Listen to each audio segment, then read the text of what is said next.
All right, let's check this video out. This is how Disney killed the 50 to 60 billion dollar franchise that is Star Wars, which feels impossible considering Star Wars is one of the most popular franchises in all of pop culture. Like it's literally up there with, I would say, superhero comic book movies. I would say certain horror franchises as well, like maybe Halloween as well, like Harry Potter as well. So yeah, as far as like pop culture movie franchises go, it's literally up there with like some of the most popular movie franchises in history. And somehow Disney, in just a few short years, within a decade, has effectively killed it, and no one cares about Star Wars. Now, as you can see, it's a different background. I'm trying different things and everything. Also, this is the first time that I'm openly doing a Star Wars related stream and everything. So once again, trying some stuff new out. Trying some new stuff out, I should say. So yeah, because I feel like I've mentioned Star Wars just like in past on previous streams and everything, but I've never dedicated a full stream to Star Wars, my thoughts, opinions, why it's definitely being killed and everything. Just a few passing comments here and there. So now I have a platform to, share my thoughts on Star Wars and just see what's going on and everything. But a little bit of background information on me. I am about to turn 26, which that may sound old to you and everything. The reason why I say that is because I was like 6, 7 years old when the Star Wars prequels came out. So I quite literally grew up with Star Wars ever since I was a kid and everything. So seeing Disney effectively kill something that I literally grew up on sucks. So that's a little bit of background information on me. But sit back and enjoy it. And hopefully, since this is a longer video, this is a 30-40 minute video and everything. So I have no idea how long the stream will be and everything, but just sit back, relax, get popcorn, whatever, and hopefully we are able to provide more enjoyment than Disney Star Wars has given people last decade. All right, here we go. The Star Wars sequel trilogy is without question one of the most divisive, controversial, and disappointing cinematic trilogies of all time. No trilogy from memory has ever managed to generate so much hype, so much pandemonium, just a complete takeover of the pop culture zeitgeist like the sequel trilogy managed to do. Billions of dollars at the box office, the domestic box office record which still stands to this day, and levels of relevance that the IP realistically hadn't seen in nearly 40 years. But within the space of a few years, it all managed to nosedive to a point where people just didn't care anymore. Between 2015 to 2019, Star Wars went from being a juggernaut to a laughingstock. After so much promise and a complete hijacking of the pop culture zeitgeist for a few years, everything changed. The sequel trilogy completely derailed for a multitude of reasons. The promise of a compelling mystery and reintroduction to George Lucas's beloved creation for a new generation was set for greatness, but it all imploded in on itself in spectacular fashion. And I find it endlessly entertaining how things managed to take that shirt off. Nah, I'm good, Dakota. Unfortunately, I'm not a woman, so the Twitch policies when it comes to let's just say clothing attire is different when it comes to men and women. So I will not, unless I want my Twitch to get banned, which I do not. Fail so spectacularly. Now, I've talked about Star Wars on my channel before. However, I have never made a video dedicated on the sequel trilogy itself. When the clocks turned over in 2025 a couple months ago, it actually hit me that it had been basically 5 years since I'd seen any of the sequels. Reason being, I absolutely grew to despise them. So because I hate myself, I wanted to revisit them to see if I felt any different after all this time, and I've gotta say, I was surprised by how I felt about this trilogy. One of the 3 films in particular, I had a drastic change in opinion. So drastic, in fact, I decided to make this video, so make sure you watch all the way through. So in this video, Okay, hot take before we dive in everything. My opinion is the movie that had the like different opinion, everything where it's like, You saw it when it came out and everything, but now years later, you now have a different opinion. My gut feeling is it's that middle one, The Last Jedi, because I can vividly remember the discourse when The Last Jedi came out was so polarizing, it was so toxic. It honestly sucked to be a Star Wars fan, and it sucked to be on social media at all whenever Star Wars is talked about. When The Last Jedi came out in 2018? Yeah, 2018. Like, it honestly sucked as a Star Wars fan to go on social media and hear people talk about The Last Jedi, because Last Jedi effectively killed everything. Because people said it was a masterpiece. It was something that was very unique, very special, because people didn't really like The Force Awakens, because it was very Disney-fied. It was literally a retelling of A New Hope. So literally just 40 years later of a story that's already iconic. You didn't do anything different, anything new, which The Last Jedi did everything new, and that's why people liked it. And on the flip side, you had people who said it was the worst thing ever. It killed Star Wars, their fandom, and Rian Johnson's head should be put on a spike, and all this stuff. And you then had the people who liked The Last Jedi attack the people who didn't like it because, oh, you didn't like it because, you know, you're racist, sexist, you hate women, you hate black women, you hate Asian women, you hate, you know, all these other isms and phobics out there. And that's why you hate The Last Jedi and everything. Or you hated The Last Jedi because your fan theories weren't correct or anything. So it just sucked as a fan when The Last Jedi came out and everything. It was very hated to beloved. But now that we see that the trilogy, how it concluded and everything, I'm willing to bet The Last Jedi people think about way more positively. Because at the time, it was, you can say everything you want about, oh, Last Jedi, people liked it or it wasn't too bad. Where it was like, no. When that movie came out, it was seen like it was a devil's sin to like that movie. In my opinion, I don't hate it. I still don't hate it. Sure, it has been several years since I've seen the movie and everything, but I had the opinion that there's elements in the movie that I liked, and there's elements in the movie that I didn't like. Right? Like, in my opinion, The Last Jedi did some of the best stuff I've ever seen Star Wars ever do. But on the flip side, there's things in The Last Jedi that I think is the worst elements of Star Wars. Right? Like, I'm sure people are going to dive into it as well, but like, just my personal opinion, something I really like The Last Jedi, and one of my favorite parts of The Last Jedi is the whole idea the Force was special. That Rey's parents were complete nobodies. The Force is very mythical, and it's very special, and, you know, goes back to the whole idea of Star Wars being good versus evil. That good can exist in anybody.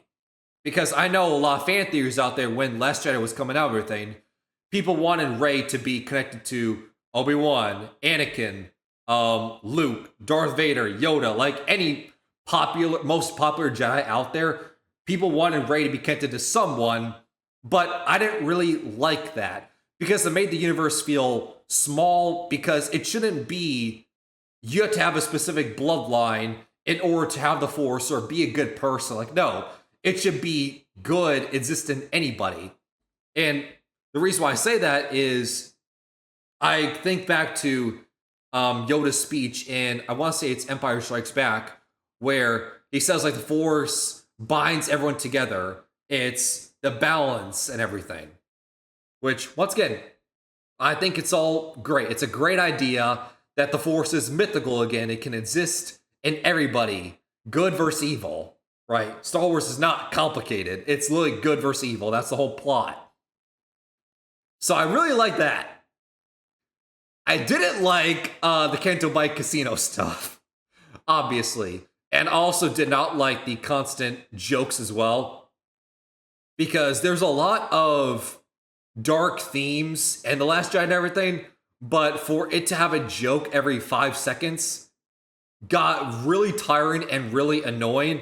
It's literally the same thing as Thor Love and Thunder. Same complaint, same issue, where there's a lot of dark themes in Love and Thunder as well, but for some reason they decided to have a joke for 5 seconds because I guess the audience would be bored. I don't know. It ruined it for me. Going to revisit the sequel trilogy. We're going to go film by film, taking a trip down memory lane and getting to the bottom of what the hell went wrong, what went right, and how a trilogy that had the world at its feet managed to turn into a laughingstock. This is going to be a really long video, so sit back, relax as we take a retrospective look at the Star Wars sequels in 2025. But first, a quick word from this video's sponsor. This video, they also allow you to mask your options, no prying eyes, and CyberGhost also back guarantee and a customer support team available 24/7 in 4 different languages. So what are you waiting for? Protect yourself online, again, using my links in the description down below, and of course, a big thank you to CyberGhost VPN for sponsoring this video.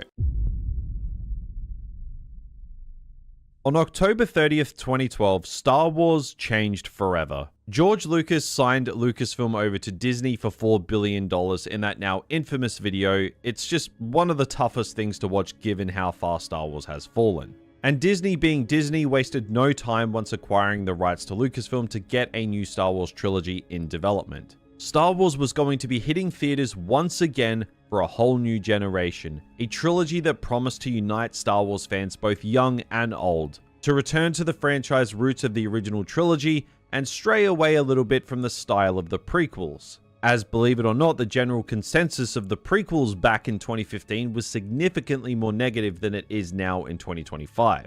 It was revealed that the film would be called The Force Awakens, a fitting title, and would be directed by J.J. Abrams. And when that first trailer released in November 2014, I, like many people, were absolutely sold on this new trilogy. Star Wars was back, and it was front and center in the pop culture zeitgeist once again, proving before the film had even released just how strong the Star Wars name still was around the world. The hype was real for Force Awakens. Right? Like, people have now very negative opinions of The Force Awakens. In my opinion, it's just because of how the Disney trilogy was handled. But at the time when The Force Awakens came out, no, people loved the movie. The hype was real and everything. I had the privilege of seeing The Force Awakens a day before most people. I had the privilege of seeing it a day before it was official release, and at Path Theater and everything.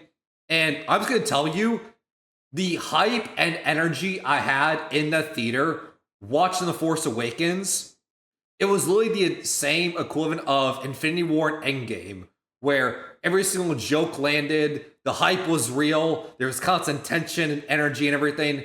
It was on the same level as Infinity War and Endgame as far as hype being in a theater for a movie. In December of 2015, The Force Awakens released 2 very strong reviews from both critics and fans. The film was dominating the box office, it was shattering records, crossing over $2 billion and setting a new domestic box office record, which, as I said earlier, still has never been topped. I remember this time very well. There was simply no better time to be a Star Wars fan after The Force Awakens release. Star Wars hysteria was at a high it hadn't seen since the release of the original trilogy almost 40 years prior. Theories were everywhere and speculation fueled the fandom, and Disney truly could not have got things off to a better start. Now, was The Force Awakens a perfect movie? No, it was very much so a modern rehash of A New Hope, which was just about the main criticism the detractors of the movie had. But most people weren't really overly bothered by that because The Force Awakens did it pretty well and added a few new twists and turns that had people wondering where things would go next. The Force Awakens... To me, once again, people criticize The Force Awakens being a retell of The New Hope and everything. And I said this at the time as a critic, let me say it again. I said this at the time when the criticism happened, that I never understood why the criticism was there for, The Force Awakens, just a retell of A New Hope and everything. I never really got that because I didn't see that as a problem, right? You have to remember, The Force Awakens was the first movie to come out for Star Wars since the prequel trilogy in Revenge of the Sith came out in 2005.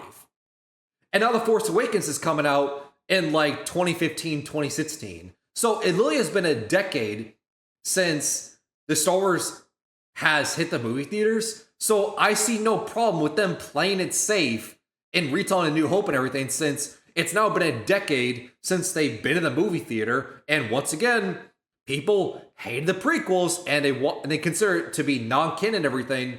So the first movie to come back to the movie theaters, to play it safe, I don't see a problem with that. Awakens managed to ease You have to slowly ease people back into Star Wars since the prequels are hated so much. I don't see it as a problem. us back into the Star Wars universe, bringing back John Williams to compose the film. Go! John Williams is the GOAT. Even in the prequels, which once again, people hate the prequels, John Williams is the one saving grace in even the prequels. He makes the prequels watchable because his score is phenomenal. The acting's terrible, but if I'm being honest here, the acting's terrible, writing's terrible, all that is true with the prequels. Just watch the prequels just for the score, or hell, just listen to the score of the prequels. Seriously, John Williams carries the prequels. Definitely helped with this. But not only was there a new cast of characters for a whole new generation to latch onto, but the nostalgia was strong with this film too. Harrison Ford, Mark Hamill, and Carrie Fisher all reprised their roles as their iconic characters, Rip Carrie Fisher. with even Anthony Daniels returning as C-3PO, Rip Anthony Daniels. and Peter Mayhew returning as Chewie.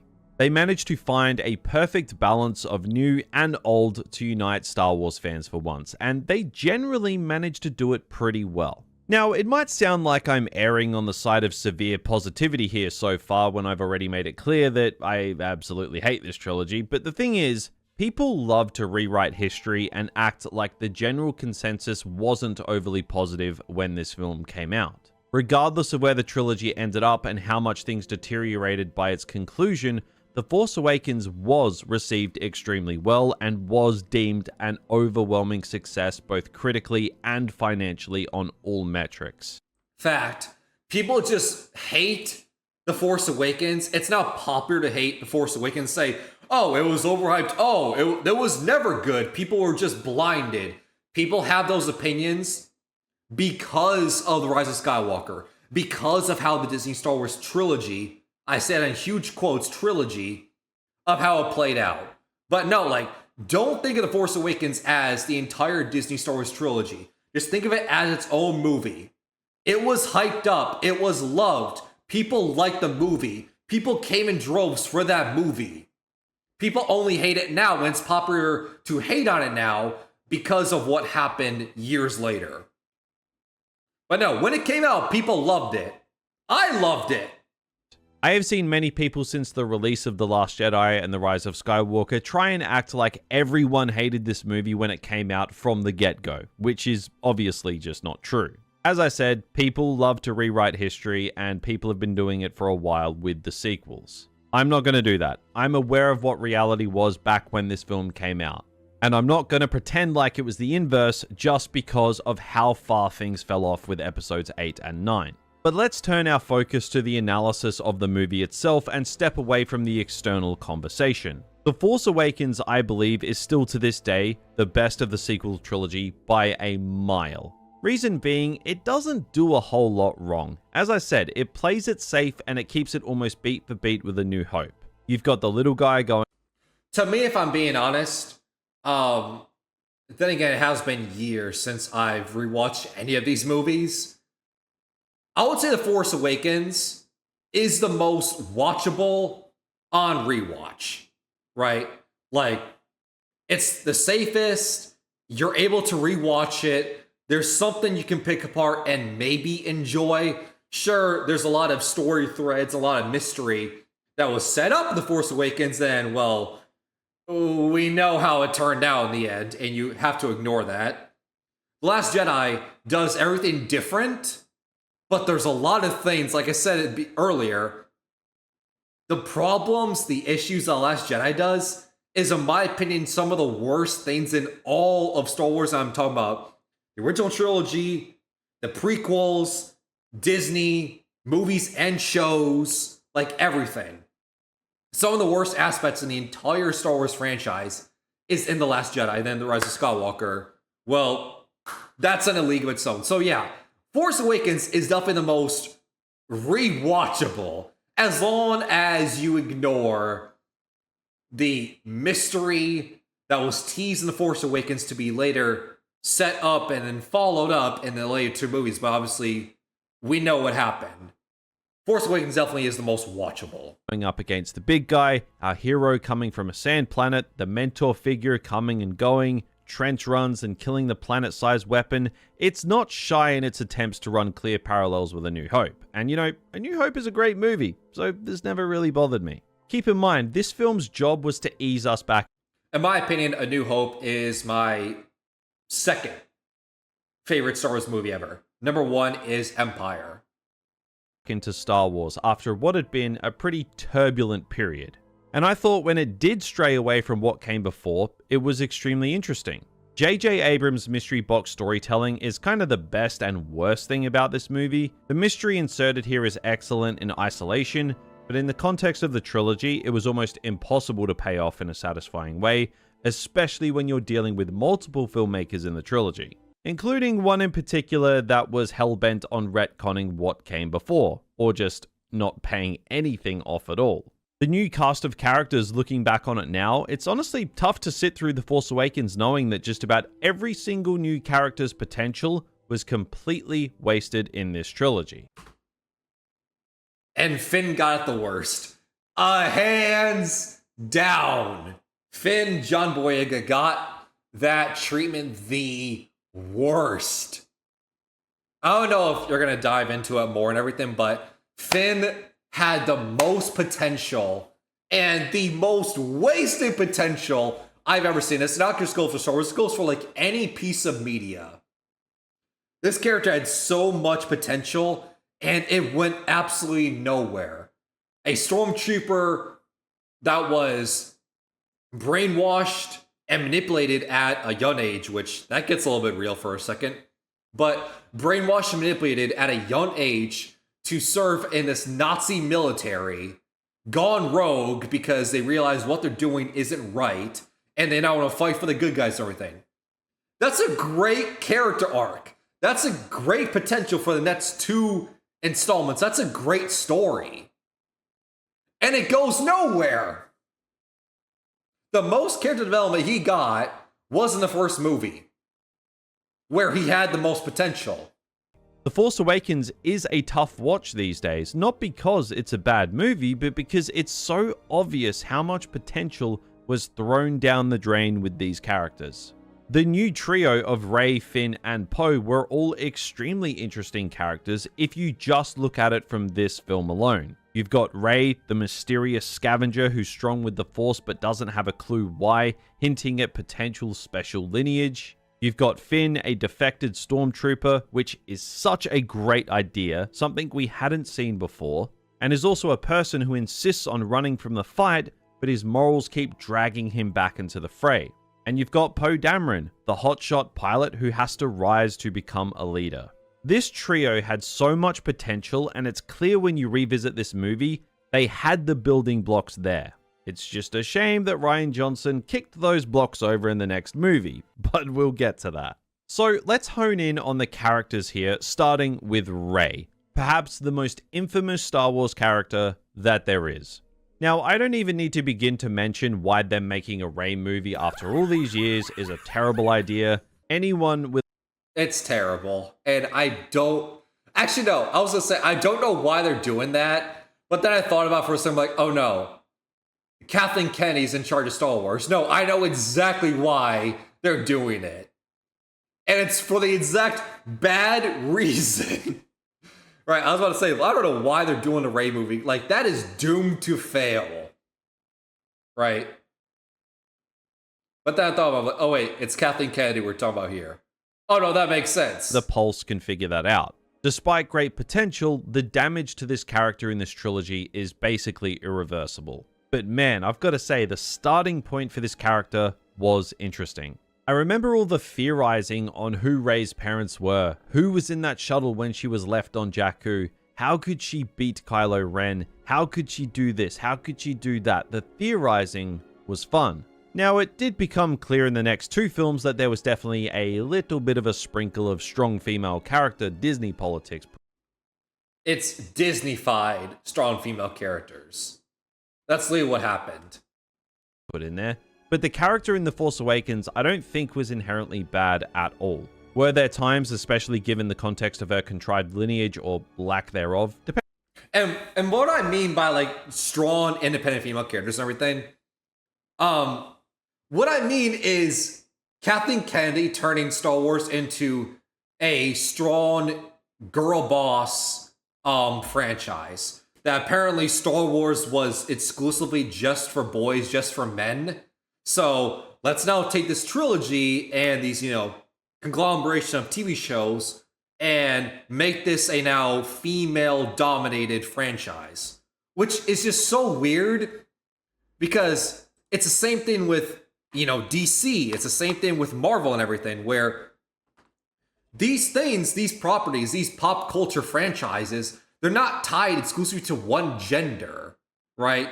Like, it's popular for anybody. Men like Star Wars, women like Star Wars, boys like Star Wars, girls like Star Wars.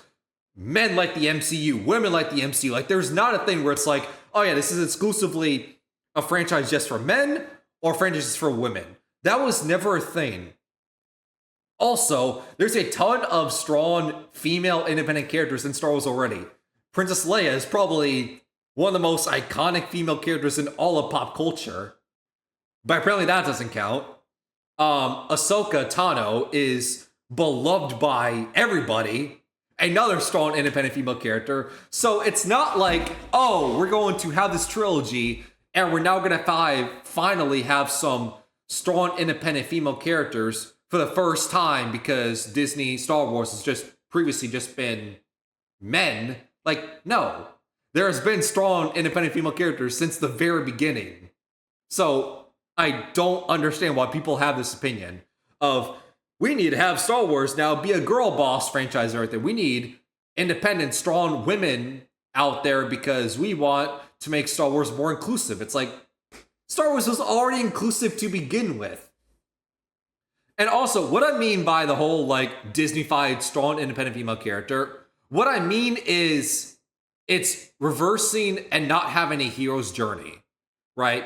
It's characters that are unnaturally good at everything. They don't struggle. They don't have any trials or tribulations. They are just perfect at everything just because they say they are, right? And not only are they perfect just because they say they are, it's also downgrading men to build the woman up and everything. So you build these strong independent female characters by making them perfect at everything, never struggling, never having any training issues or anything, just being perfect at everything. You also downgrade men to make the women even more superior.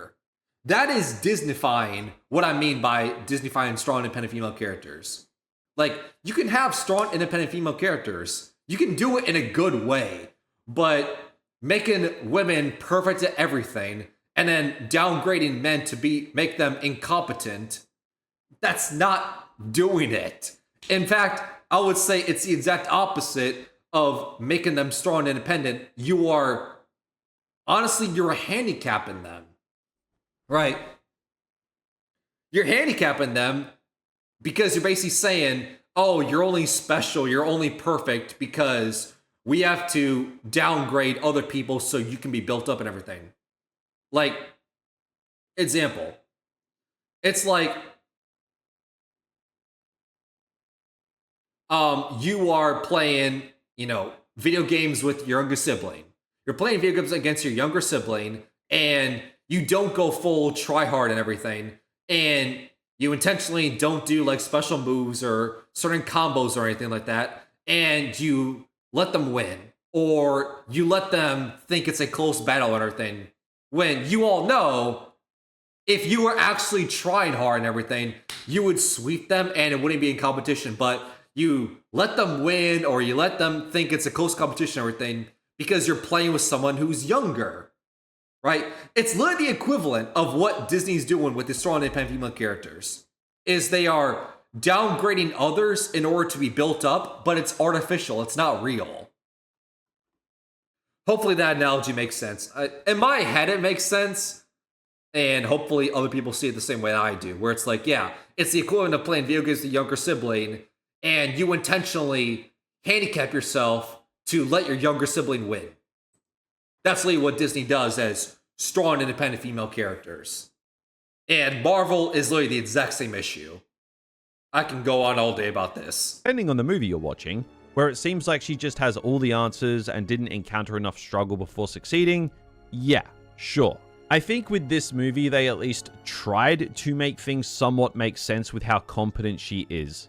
Like when she flew the Falcon, everybody said she can't do that, shoot her or something. Like, how could she just get in it and do what Han did in the original trilogy? A lot of people tend to omit the fact that she's scavenged ships like this her entire life, she knows how they work, and when she first starts flying it, she basically destroys half of Nima Outpost because she clearly doesn't know how to fly it like a master straight away like people keep making out she does. There's also the fact she beat Kylo Ren, which is obviously a massive spot of contention amongst fans and has been since this film came out. How can someone who's used the Force for one day beat someone who's significantly more powerful and trained for years? Which is valid until you remember minutes before this confrontation happened at the end of the movie, Kylo Ren was shot by Chewbacca with his bow blaster right in the fucking stomach or hip area. And we know it hurt and everything because he is limping to the Winter Forest area. And then after that, you can literally see blood dripping on his body and everything. So clearly, he's not at 100% strength anymore. They tend to omit the fact that Kylo was shot in the stomach with a blaster that literally sent stormtroopers flying 10 feet in the air earlier in the movie, and The Last Jedi, to its credit, did mention why and how Kylo did lose to Rey. So yeah, that doesn't play a factor. You know, get shot in the fucking stomach, and now you're bleeding everywhere, and you now have to limp in order to walk. But how did Rey beat them in a fight? It's like, oh, maybe they were limping to move. Rey. Plus, they did make a point of Finn holding his own against him, at least for a little while, to try and make it make sense that Kylo was clearly not in a good way and probably could have been knocked over by a strong breeze that day. Like, they at least did try to make things somewhat believable, but it is clear that leaps in logic had to be made to justify her competence and power. So I do think both sides... I also saw no issue with them being unnaturally good at things because... let's face it, it's the same thing with Marvel, but Star Wars is a franchise that isn't too complicated. It's good versus evil, protagonist versus antagonist. And let's just be honest for a second. The protagonists, whether it's Star Wars or Marvel or anything, they are unnaturally good at things because it's a fantasy world, right? You know, think about in A New Hope and everything. Luke is holding a lightsaber for the first time ever and holds his own against stormtroopers and everything. Why is he so good and everything? Or he uses the Force for the first time in Empire Strikes Back. Why is he so good at things when he has no formal training? Why in the prequels is 9-10-year-old Anakin able to fly a ship into space and everything and blow up a space pod? No, those things, you never hear anything. You never hear about it in those times. It's only a problem with Rey. It's like, oh, how is he so unnaturally good at things? It's like, Star Wars isn't very complicated. It's good versus evil. And good characters are just going to be lucky and good at things because it's a fantasy world. That's just how it works. But the issue is, it's not a problem if they're good at things. My issue with Rey is they are just unnaturally good at everything and don't have any struggles, aka hero's journey. Have them struggle. That is why I personally don't like Rey. It's not because they're good at things, it's because they don't ever struggle or learn anything. To the coin with Rey being a Mary Sue and her not being a Mary Sue have a point with this film specifically. I'm not going to say you're wrong either way, but in the next two movies, it's pretty clearly skewed in one direction, and I don't think I need to mention which direction it is. But let's talk about Kylo Ren. He was and still is the best thing about the sequel trilogy. Now, I know there are really brain-dead people out there that love to say he's just a sad emo and are completely ignorant of any nuance this character has in this movie, because this is the best character in the trilogy by a mile, which, to be fair, I know is not saying much, but it still counts for something. People only watch the trilogies and like the trilogies, or have any positive opinions of the trilogy whatsoever. The only positive opinion they have is because of Adam Driver right there. Right? You can hate the Disney trilogy, you can love it, I don't know why you would, but I feel like universally everyone can agree the best character in the Disney trilogy is Kylo Ren. It's not even close. The comparisons to Darth Vader were inevitable for the new villain of the sequel trilogy, and like, Kylo Ren literally makes the entire Disney trilogy watchable is because he's on screen. He's that good. the fact they addressed that head on by making that comparison a key aspect of his character, his ability to live up to his grandfather, was a rare great decision that this trilogy made. Fact. Like, the potential of this character was insane. Not to mention, having an actor as great as Adam Driver in the role was excellent. I can't believe we had Adam Driver playing a main villain in a Star Wars trilogy, and it was fumbled. That will never not drive me insane. Now, Kylo's first appearance in The Force Awakens... It will also never not drive me insane that we had a phenomenal actor, Christian Bale, play a Marvel villain, and Disney does absolutely nothing with them. How do you have Christian Bale as a villain and you do nothing with it? To me, that's the biggest fumble of... When did Thor Love and Thunder come out? 2023? I think. But biggest fumble of the year by far is Christian Bale as the villain, Gore, and they do nothing with it. He's not even on screen that much. I think is criminally underrated, as it tells you everything you need to know about the character off the rip. Both Rey and Kylo's introductions do this so well.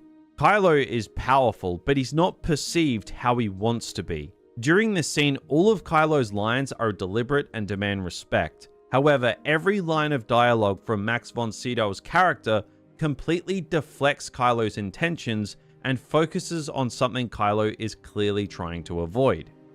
AKA the comparison of Darth Vader. Right? Kylo Ren demands respect throughout the entire movie, but because he's not as menacing and as cool and as threatening as his grandfather, Darth Vader, which, let's face it, nobody's gonna live up to Darth Vader.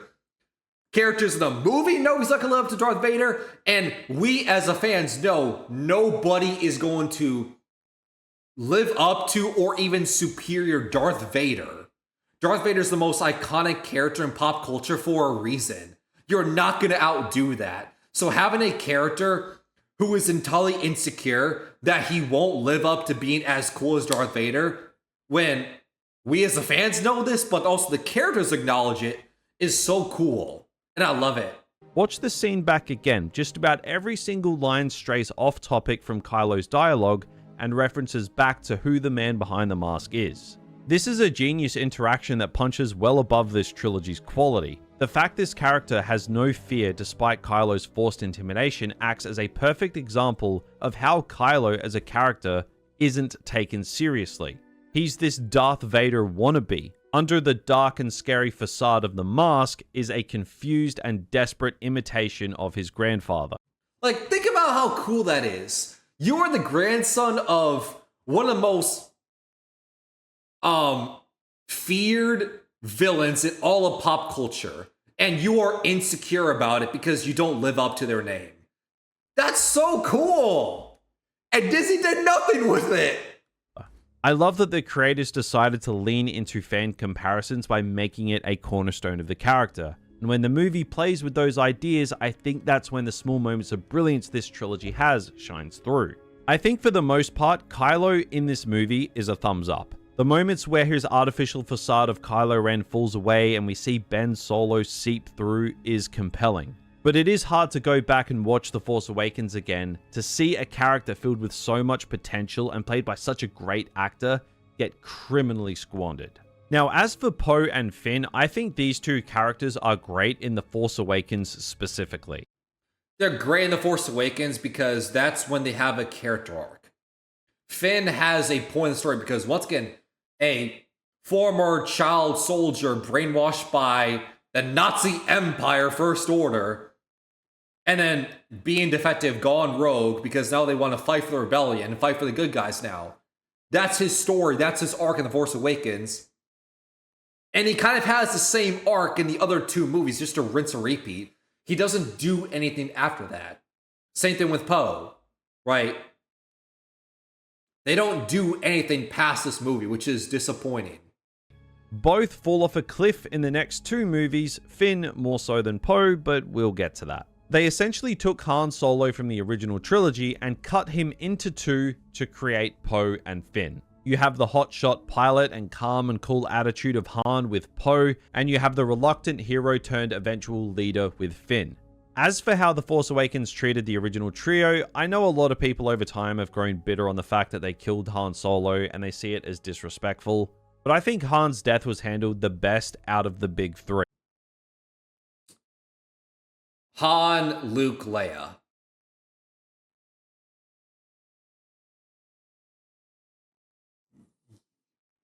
Yeah? Maybe? Okay. Not to mention, Harrison Ford's been begging for this character to die for decades, and the man finally got his wish. Oh, no, like, 100%. Like, Harrison Ford's literally said in interviews that he wanted Han Solo to be dead since Empire, when Han was frozen in the carbonite. I think that's what it's called. The frozen substance in Empire, where he's frozen. He's wanted the character to be dead since then. He did not even want to return the Jedi. So, yeah, he's wanted his character dead for literally decades. And you don't say no to Harrison Ford. They definitely focused in on Han regressing as a smuggler and a father here, and for some people that was frustrating, but to be honest, I think this works for Han specifically.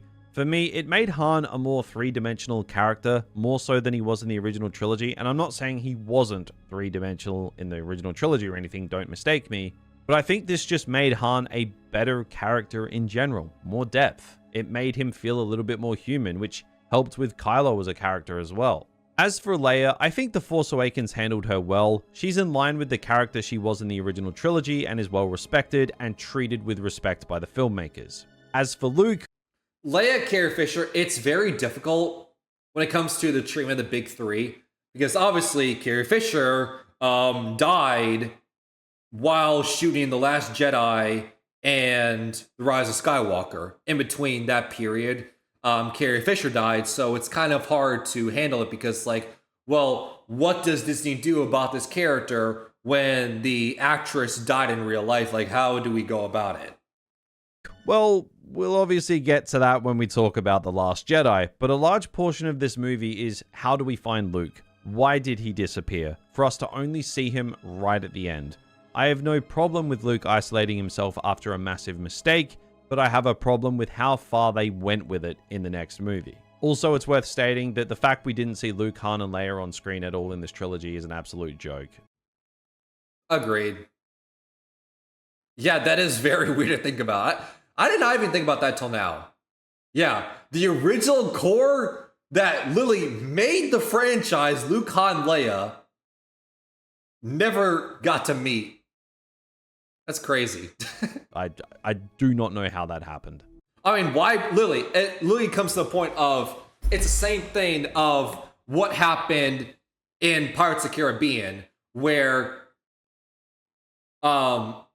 you brought back Will and Elizabeth in one of the most recent Pirates of the Caribbean movies. Obviously, you didn't have Jack Sparrow, Johnny Depp for well, they're kind of going through a little Amber Heard situation, but they brought back Will and Elizabeth in one of the most recent not Harry Potter, Pirates of the Caribbean movies, just for like a quick cameo. It's like, well, then why bother? Why did you do that? If you're gonna bring them back, bring the trilogy back for a scene, right? If you're gonna cameo the original trilogy, why not bring back all three? Why not just why two? Now, you're probably It feels wasted. Probably seeing by this point that I think this movie did a good job in laying the foundations for the trilogy. And that is certainly the way I feel. Is it hard enjoying The Force Awakens in retrospect, knowing that any good setup it did was wasted or just went nowhere or was retconned? Yes. Like, it is hard enjoying the idea of Snoke in this movie when he just dies and then is apparently just a creation of Palpatine. It's hard enjoying Hux as an evil fascist asshole who's gonna get his comeuppance because he's the spy. I'm the spy. God, it's so stupid. Hux being the spy. He literally went from space Nazi Hitler. You think I'm joking about the comparison, but no, people legitimately comparing him as space Nazi Hitler to then a third movie being the spy that is going against Kylo Ren, the First Order, and trying to help the rebellion because he's jealous. He's a petty asshole that's jealous that Kylo Ren has all the power, all the control of the Force Order and everything.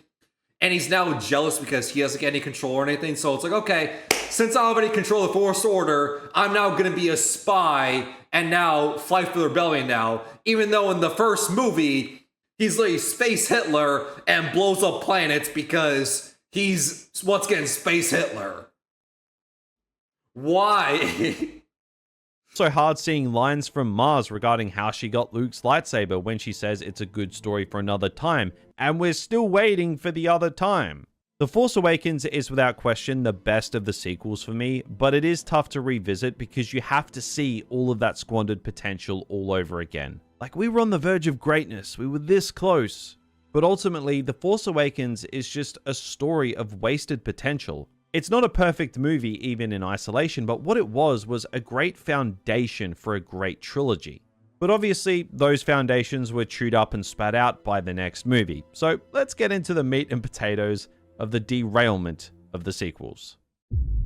Last Jedi, aka the hardest film to talk about in all pop culture. Once again, people either love this movie and say it's a masterpiece that's Citizen Kane, or people hate it, don't acknowledge its existence, and effectively killed your Star Wars fandom as a whole. There's literally no in between. It's literally that black and white. People either love it or hate it. There's no gray area. I live in the gray area. Once again, there's pieces I like, and there's pieces I really, really, really do not like. I think it's a flawed masterpiece. I think that's the best way I would put it. It would be a masterpiece if the issues did not exist. It had potential. Here we go. The Last Jedi, one of the most infamous movies of all time. I've got to say, Also, in my opinion, if you want to talk about what was the catalyst that killed Star Wars and made it the horrible Disney franchise it is now, it literally is because of this movie.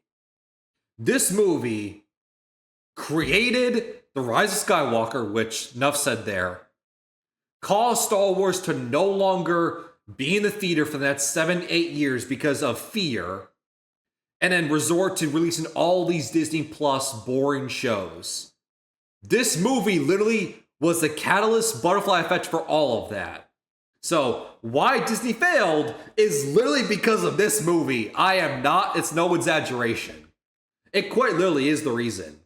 I actually kind of liked this movie when I walked out of the midnight screening back in 2017, but I knew this film was going to be divisive when I checked one of my group chats, and one of my friends had said that the film ruined his life and that he wanted to beat the shit out of George Lucas for allowing Disney to even make it. And then, of course, I went online and I saw... Even though George Lucas doesn't have any control or anything. Very similar to people want to beat up Mark Cuban over the Luka Doncic tree, where it's like, he doesn't have any control over that. That was entirely Nico Harrison. How split the fandom was on this movie. Now, full transparency here, I did defend this movie for a little bit after it came out. I liked that it addressed the main complaint people had about The Force Awakens and went out and did something that we hadn't seen before. I liked that it challenged what we expected, made us question our heroes, and went for a non-conventional continuation. But as time went on and I watched the film more and more, I got a little older, a little bit smarter, and just could, add two and two together, I slowly started to realize that challenging the viewer and subverting expectations was just not worth destroying the trilogy's potential. So my journey with this movie has been interesting. I liked it originally, then I went on the fence. There was no trilogy potential. I wholeheartedly disagree on that. There was no trilogy potential because there was no trilogy. Right? There is no trilogy. It's 3 movies. That's not a trilogy. And what I mean by that is Disney literally went into the sequel trilogy and they had no plan. Right? They had no plan. They released The Force Awakens, they played it safe, and they saw people complaining about, oh, it's a retell of A New Hope and everything. So it's like, okay, let's bring in Rian Johnson, this new director, who does all these new things, trying to be different, right? Because everyone said it was a repeat and everything, so let's make a movie that's completely different and what you expect. People didn't really like it. People also loved everything. So it's like, okay, 3rd movie now, let's bring back the original director and try to somehow make the story make sense. And also retcon everything that people hated in The Last Jedi and everything. And that's how we got The Rise of Skywalker. But it's not a trilogy because there was no plan. There was no plan. They had no idea what they were doing. They literally released a movie, saw the feedback, based on the positive and negative feedback, and then it's like, okay, now what do we do for this movie? Okay, positive, negative feedback here. Okay, what do we do for this movie? There was no connective tissue, right?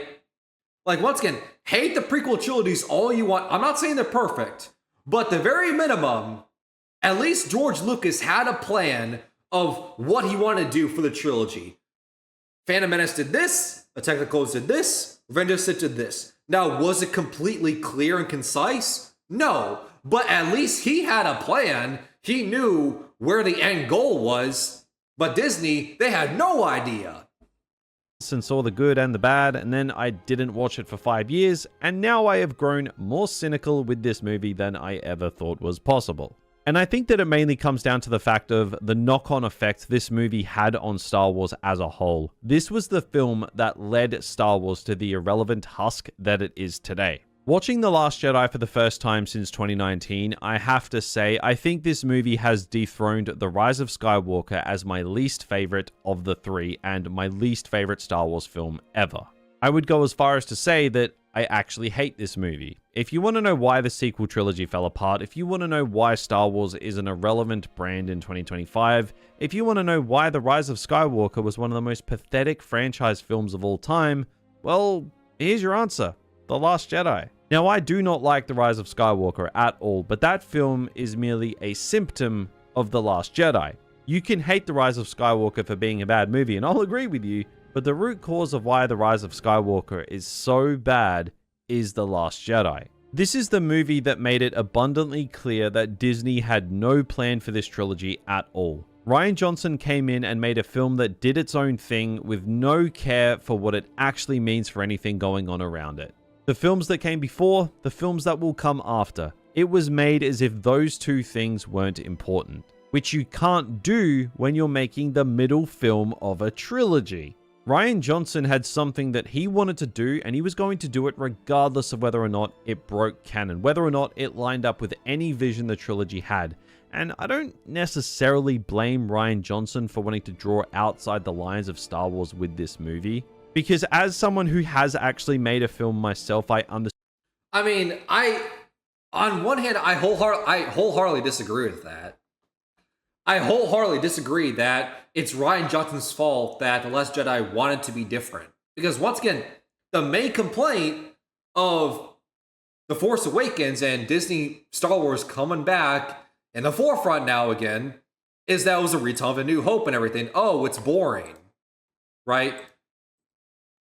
So I wholeheartedly disagree that, it's Rian Johnson's fault to want to do something different when the main complaint of Force Awakens was it was playing it safe. It was just a retell of an old story. Right? And in my opinion, Rian Johnson's a filmmaker that makes movies that challenges your perception, challenges the audience in what's possible. Right? Like, hold on.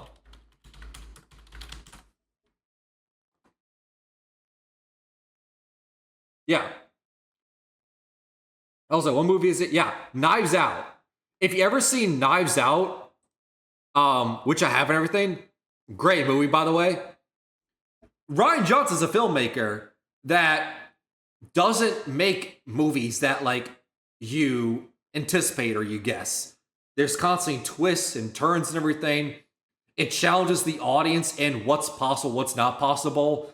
You think the story's going one way, but then it twists and turns and goes another way. Literally Knives Out, which Knives Out is a very mystery murder theme. It's literally like Clue, the board game and everything, where you have to figure out, oh, who's the murderer and everything. That literally is what Knives Out is and everything. So Rian Johnson's a filmmaker that literally makes movies that challenges the audience perception of what's possible. So I don't blame him for wanting to do something completely different, completely new, and challenges our perception and standard of what a Star Wars movie can be, want to be something special, because people said Force Awakens is bad because it's a retelling of A New Hope. Let's do something different. So he did that. So I don't hate it, but maybe I'm just more forgiving.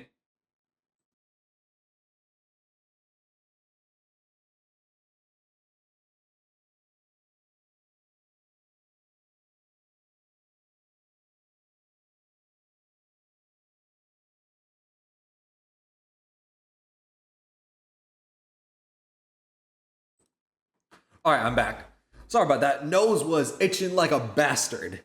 And I kind of didn't want to show that on camera. All right, we're back. But yeah, I do not blame Rian Johnson for doing something new and unique and everything. Because, once again, he's a filmmaker that challenges people. I don't see an issue with that.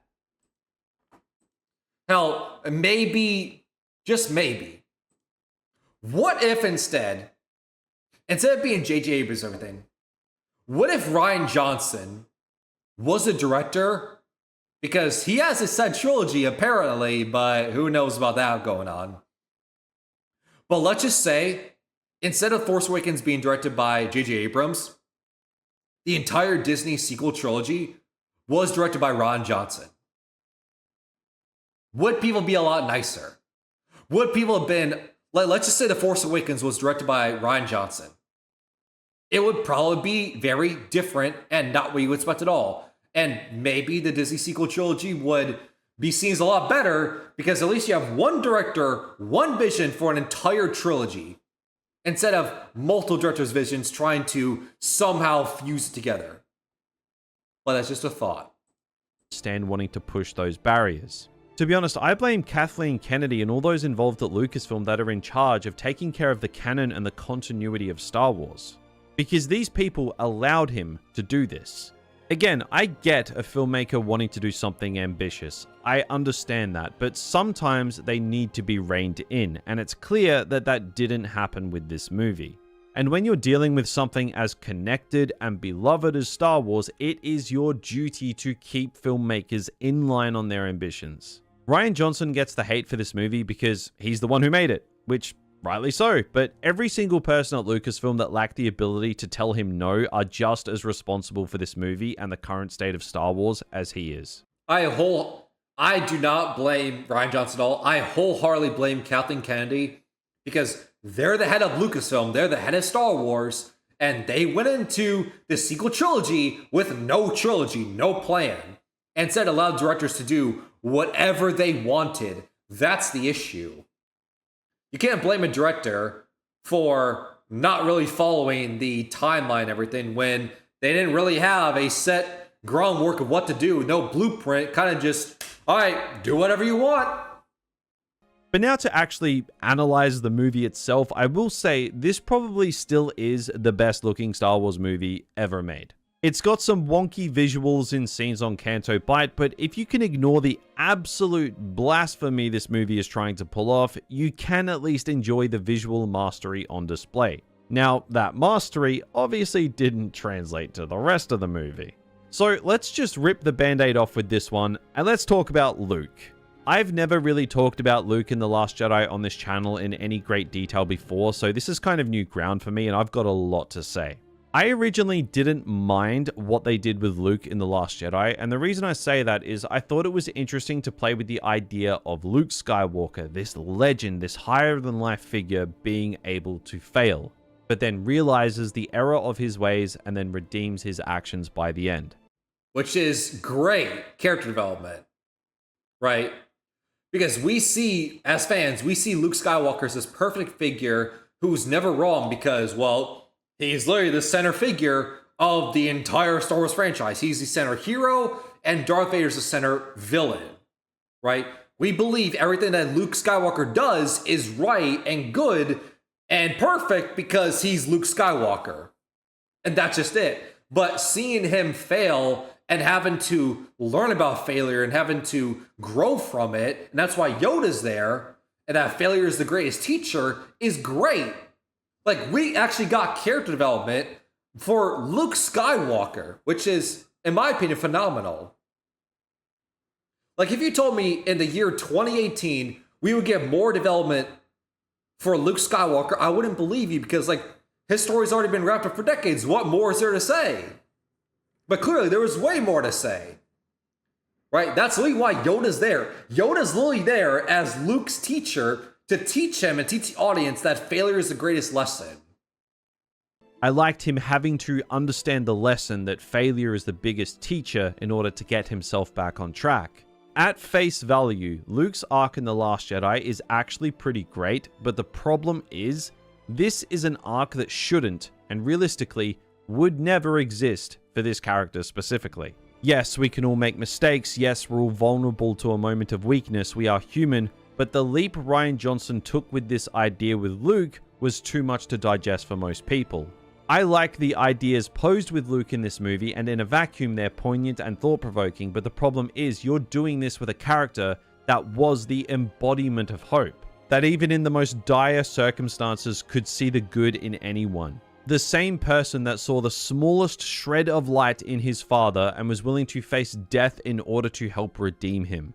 The same father that was responsible for the death of millions of people. The same father that helped create an oppressed galaxy which has had people living in fear and even blowing up planets.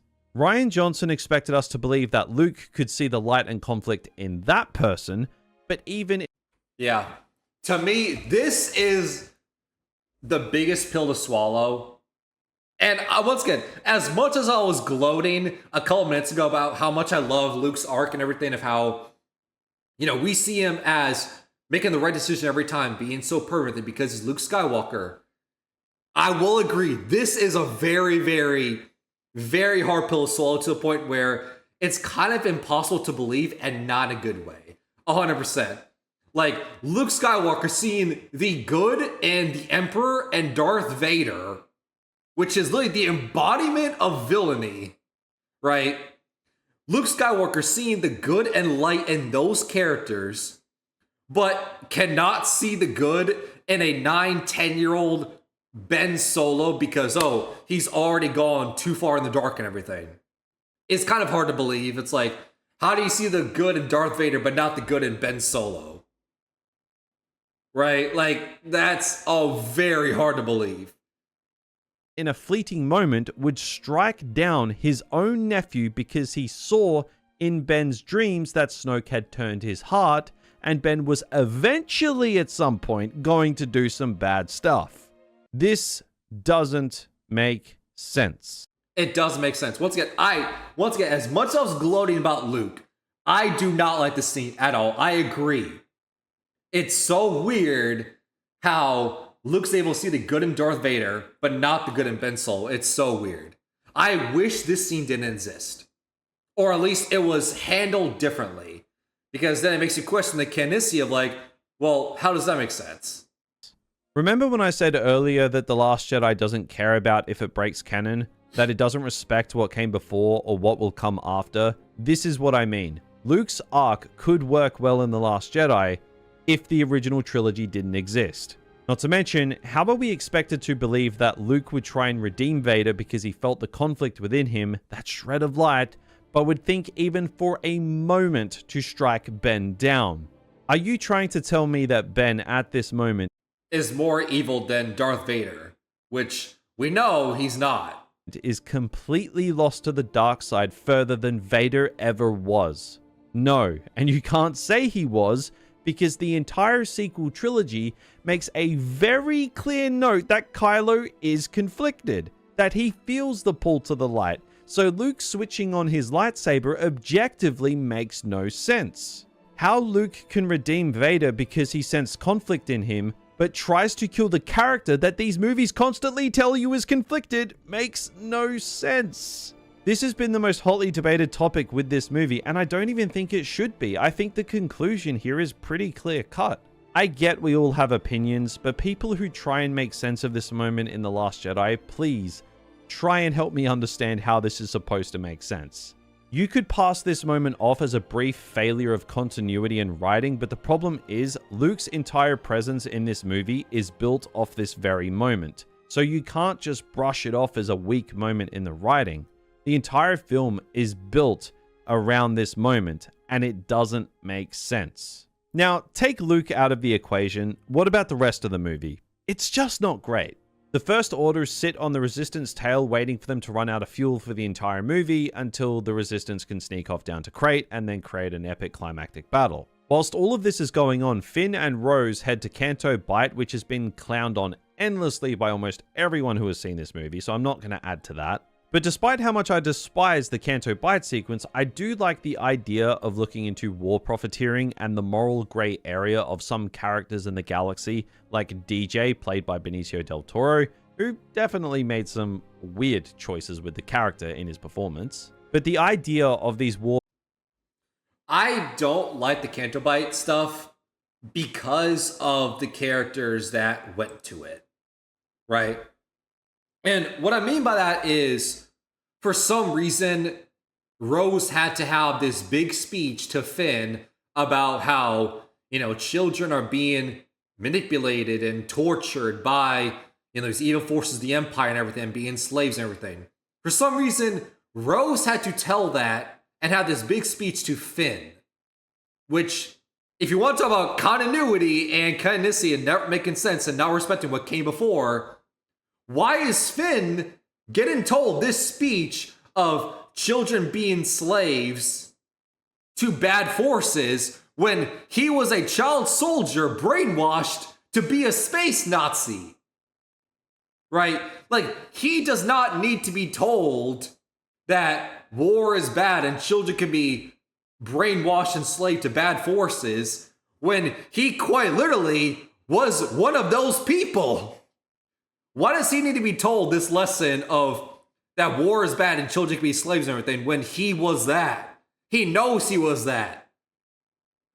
In my opinion, instead of it being Rose telling that to Finn, Finn should have been telling that to Poe, because Poe is this big hotshot pilot who just wants to blow shit up in his plane because it's fun and everything. Finn should be telling Poe that war is bad, that look at what war can do to people, children can be slaves and everything. Poe needs to learn the lesson that combat and just blowing stuff up can lead to these children slaves happening and all these negative consequences. And it's not just fun to blow shit up just because it's fun. Finn should be telling Poe that. So if you want to talk continuity and issues, to me, that's mine. Of why I don't like Canto Bight so much is because of that reason. Why is Finn, the child soldier, being told that war is bad and children can get brainwashed and manipulated for bad forces? Why is a child soldier being taught that lesson? Profiteers getting rich selling weapons to the bad guys and the good, and that Finn should live free and not join a side, I find that interesting. Because this bleeds into Finn's arc across both movies. His motivations are always selfish. The only reason he helps the Resistance in The Force Awakens is because of Rey. He was happy to run away from the fight until she was captured. His first words in The Last Jedi are, "Where's Rey?" He tries to leave the fight again until he's stopped by Rose. And now with DJ, his conflict of running or joining continues. That is until he is on Crate, where he has to make a decision. He decides to sacrifice himself to reaffirm his choice to complete his arc. But yeah, they throw that out the window because Rose saves him and the awkward kiss happens, and then Finn is relegated to screaming out Rey in episode 9 and doing absolutely nothing else. That's some mighty fine writing. Now, as for Rey... Also, Finn did not have a character arc in The Last Jedi. Once again, his character arc had an arc in The Force Awakens, but in the next two movies, he's literally standing there and doing nothing. At that point, why even show up? Kylo and Snoke, I think these are some of the more enjoyable scenes in the movie, even though they are severely flawed and the whole subverting expectation thing comes to the forefront here. Now, I do like the dynamic of Rey and Kylo, as Kylo, again, is the best part about the trilogy. Having someone fuel the conflict he has definitely makes for the more interesting moments of these movies.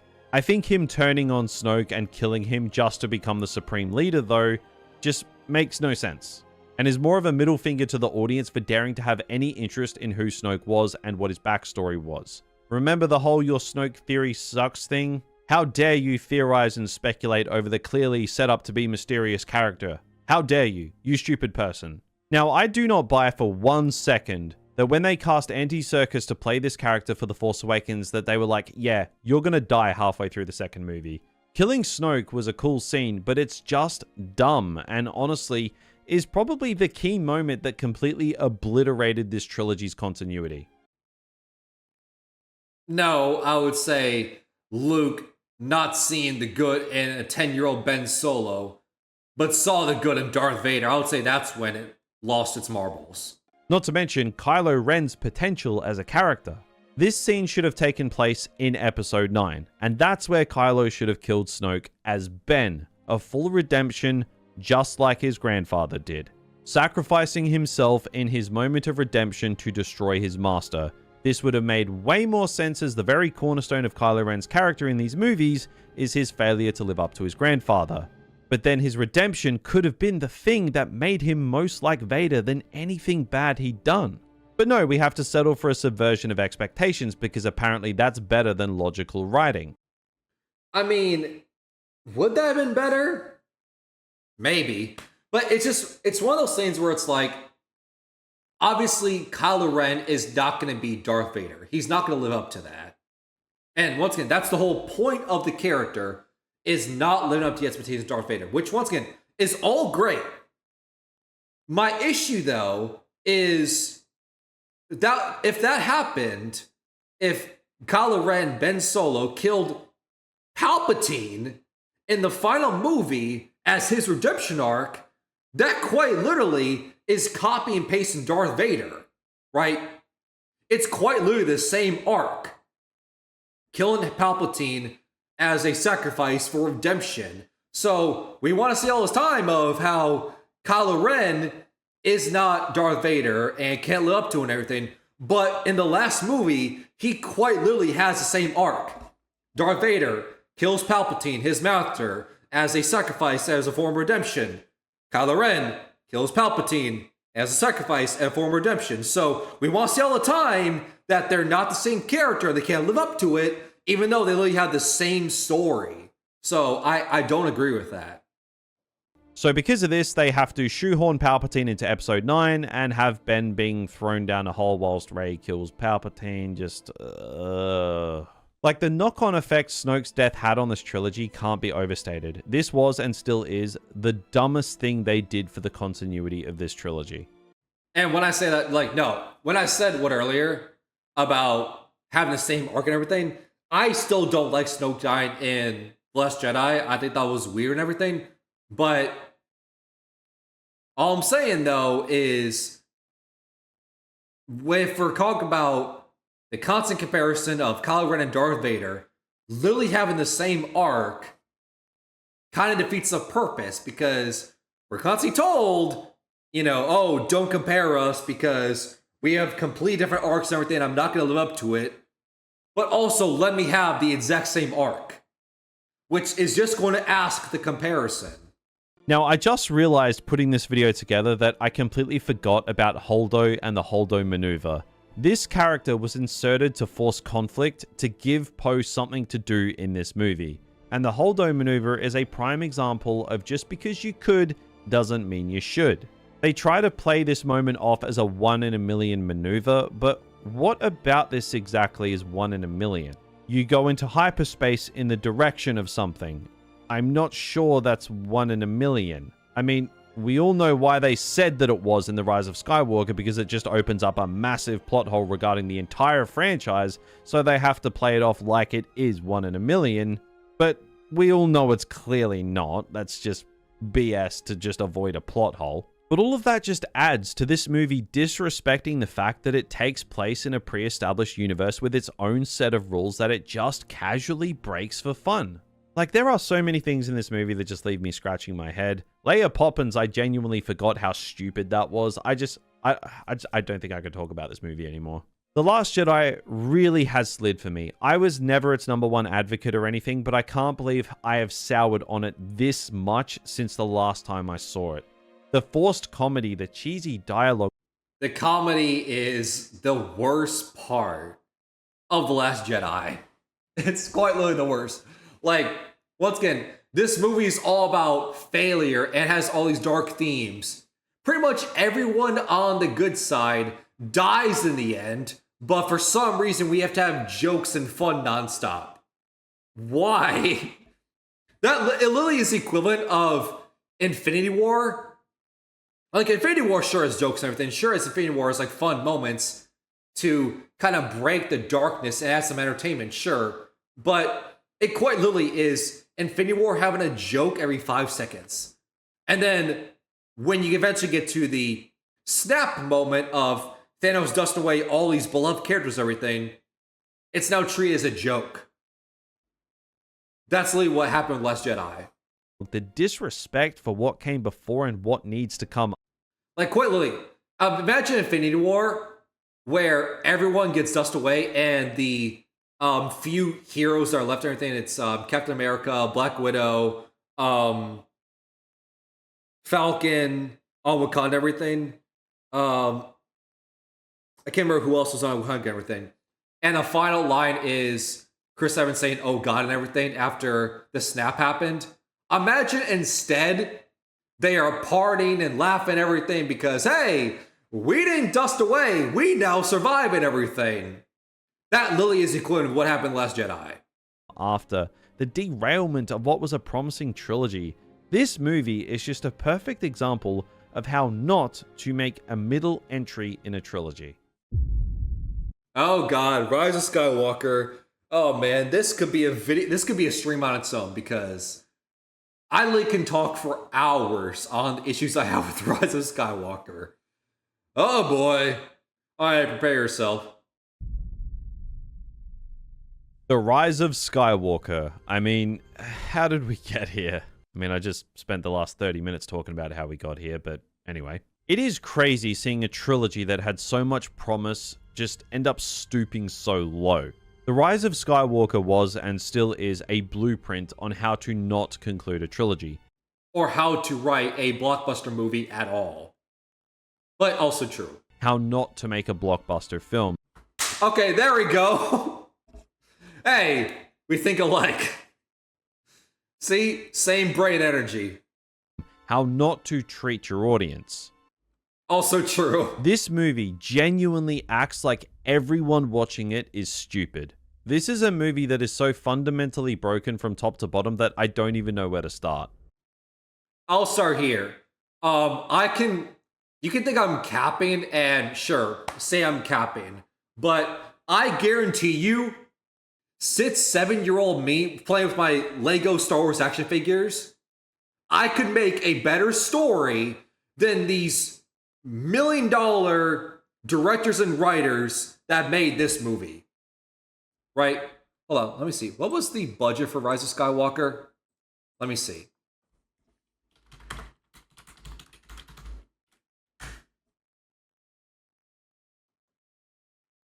For some reason it sits at 10. 7% of people like this movie on Google reviews. Why? So the budget. Oh boy. So the budget was $400 million. And just to prove a point that not every movie that has to be good makes money, everything. This movie made $1 billion at the box office. Let me say it again. This movie made $1 billion at the box office. Now let's get granular for a second.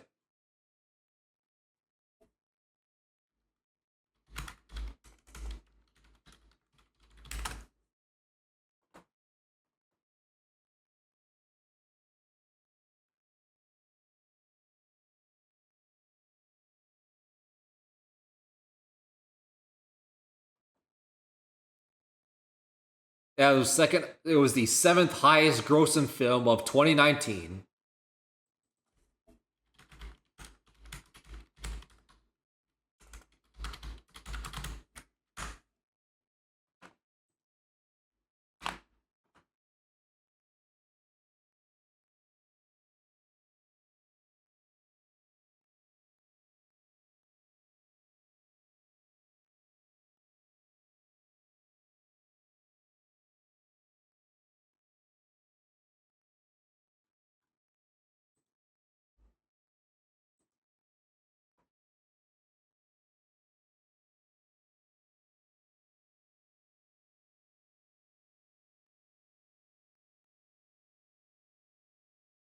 Yeah. And if I look, it's currently the 40th highest box office gross of all time. And it has more than Toy Story 3, Joker, the good one, original Jurassic Park,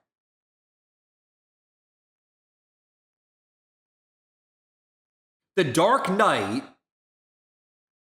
the original Lion King,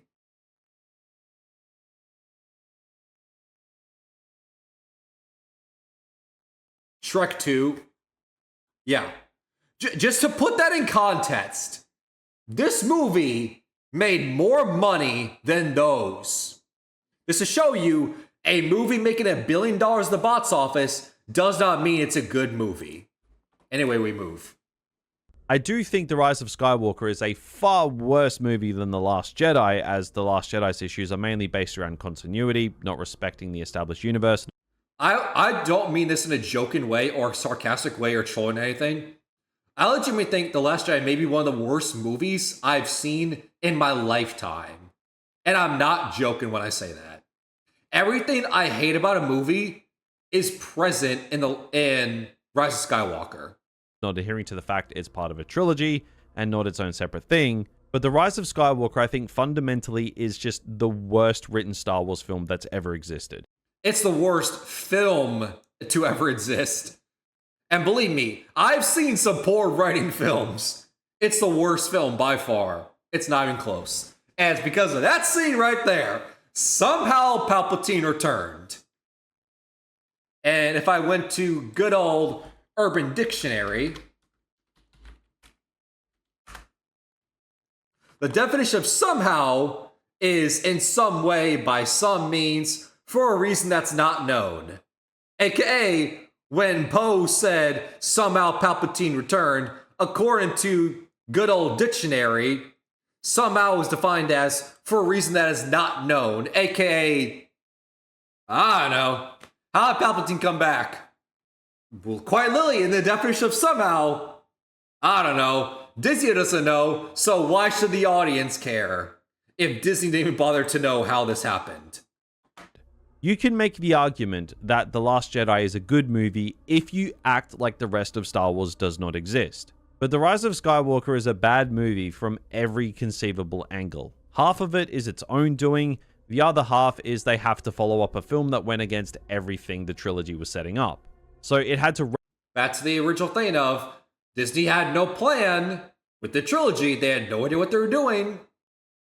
How do you go into a trilogy when you don't have a plan of how you're going to go from point A to point B to point C? I don't know how you do that, but Disney did. For one of the most beloved movie franchises in history.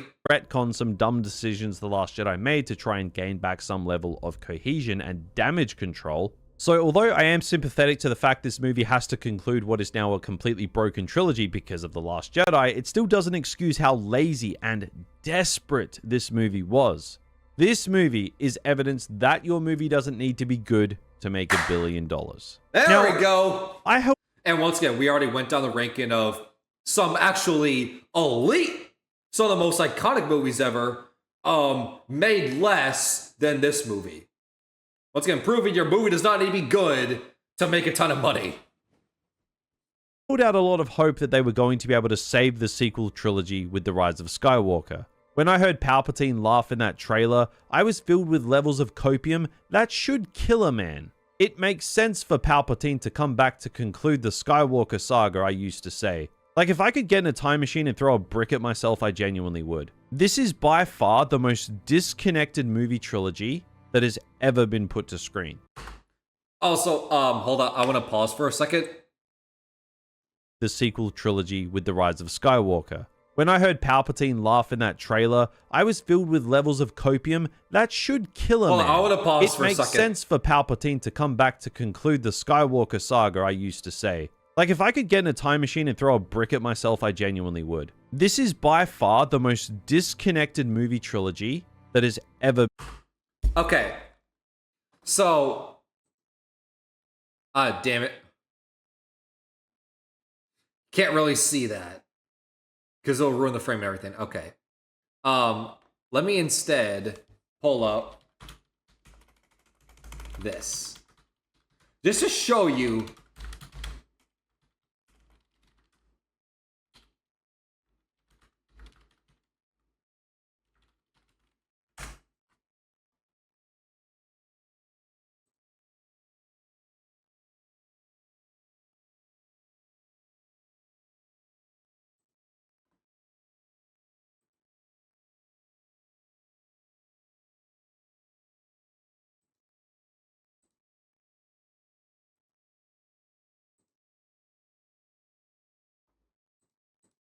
Okay.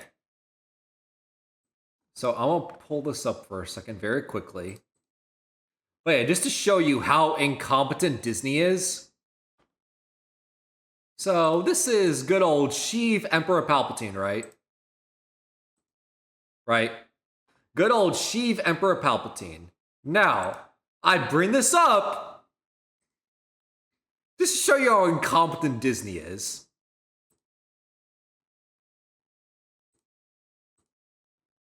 All right, so this is the blue texture. This is the picture they used of Emperor Palpatine in this movie poster.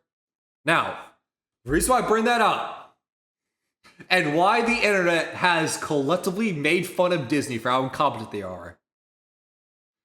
Now, you look at this, and if you have no idea why this is funny, why the internet collectively made fun of Disney, you probably look at this like, oh, what's the issue? The issue, this professionally made official poster that Disney put out to market this movie, the character figure they use for Palpatine isn't real. That figure of Emperor Palpatine is a action figure toy. I'm not kidding. I'm not kidding. The Palpatine stand-in they used to promote this movie for the official movie posters, for this movie, the figure they used of Palpatine is a toy figurine head they used as the marketing. Disney is that incompetent that they did not even use a picture of Palpatine himself to promote the movie. They used a toy figure to promote the movie. And you think I'm making that up? Oh, no. There's a ton of articles on it. There we go. So now you see the toy figurine, and now you see the poster. At first, it was believed that Lucasfilm used the Palpatine from Star Wars Rebels, hence why it looks like a cartoon. The answer is a lot more ridiculous. The Palpatine and the Star Wars Rise of Skywalker poster was taken from a Facebook post for one of the Hot Toys Palpatine figures. This picture of Palpatine in the official movie poster is a toy they used in the official poster to promote this movie. This will show you how incompetent Disney is. and how much of a shit show that The Rise of Skywalker is that right there. The character figurine they used to promote the movie is a toy. Disney did not do their homework that much where they fucked up that badly.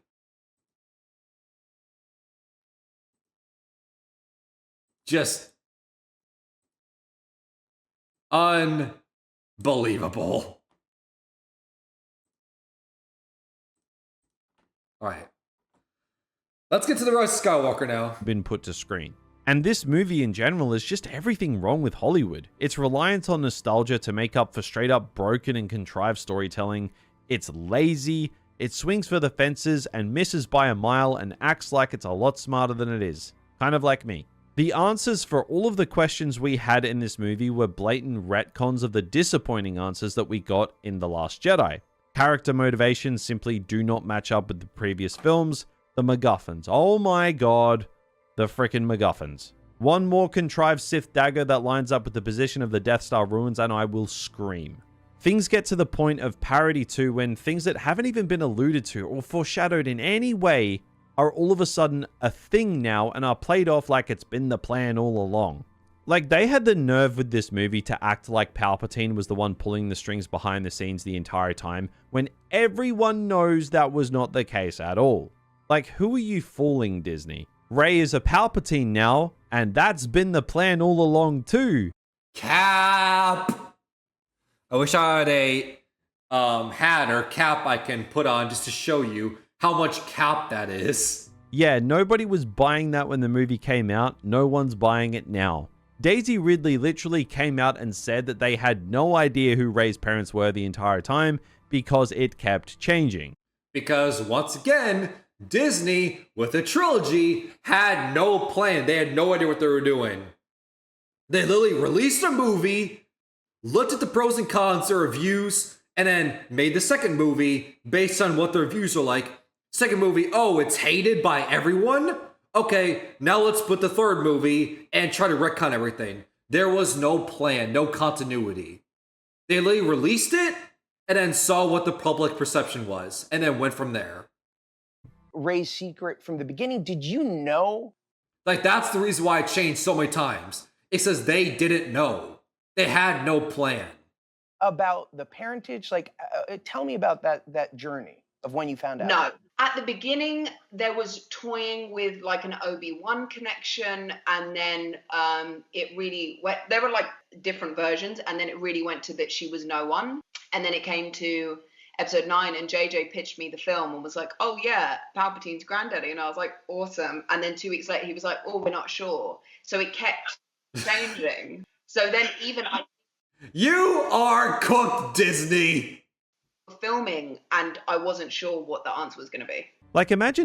And that's why I don't hate Disney really for this. That, oh, Rey's parents kept changing everything. I don't blame the actress, because they themselves didn't even know what was going on. So I don't blame Disney really at all. And honestly, no one should. No one should blame any of the characters in this trilogy because it's not their fault. They were literally given nothing to work with. Planning out a trilogy that can make you billions and literally be the biggest thing in Hollywood, and you don't even have a plan for where the freaking main character's going to go. You just do it off the cuff, depending on what each specific filmmaker wants, and don't rein them in the second things start not making sense. How the main character in a trilogy, how their lineage can change multiple times between 3 movies is insane. Like, the level of incompetence it had to take for them to blow the potential of this trilogy continues to astound me. You could actually tell how done the cast was with this movie during the press tour. They fly now. He forgot. But what if that was the first time they used them? They're using them since the Clone Wars. Like, they didn't even try. Oh, man. Oh, God. Also, Oscar Isaac hates Star Wars, and honestly, okay, let me say. Oscar Isaac hates Star Wars now. John Boyega definitely has gone on a press tour and says he hates Star Wars. And honestly, I don't blame either one of them. They had great potential, great characters in the beginning, and they felt worthless and meaningless because they did nothing. They literally just stood still on set and did absolutely nothing, but they were still expected to show up and promote the movie. So I don't blame them for hating it because they felt completely like an afterthought. Because they quite literally were. Try to hide that they knew the movie was shit.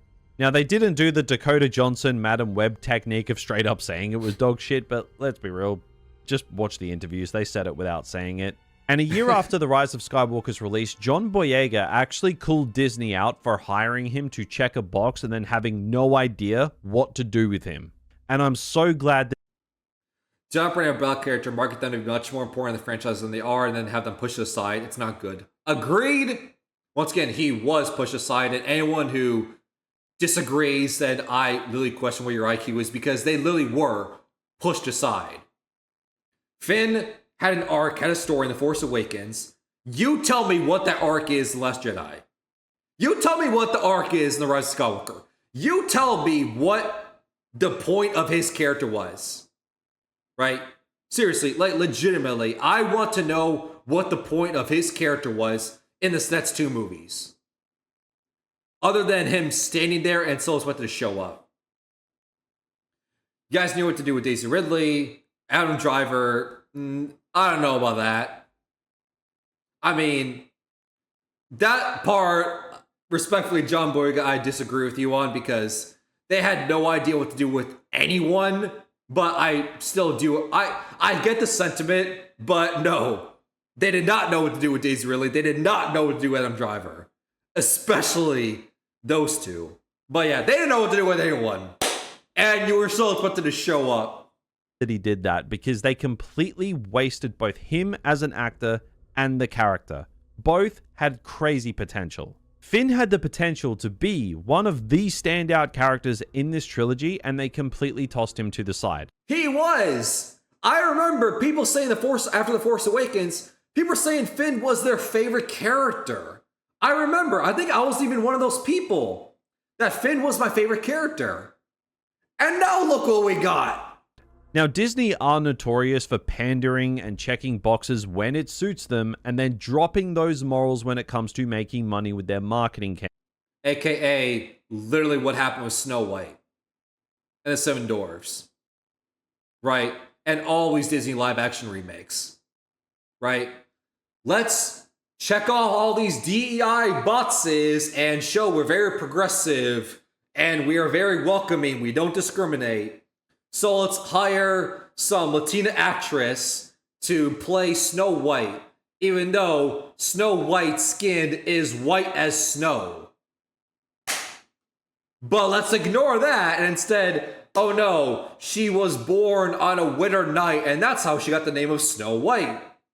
Oh, let's not hire short people because dwarves and midgets are offensive terms. So instead, let's hire normal-sized people and CGI them to make them dwarves, so then we have Snow White and the Seven Dwarfs to not be offensive.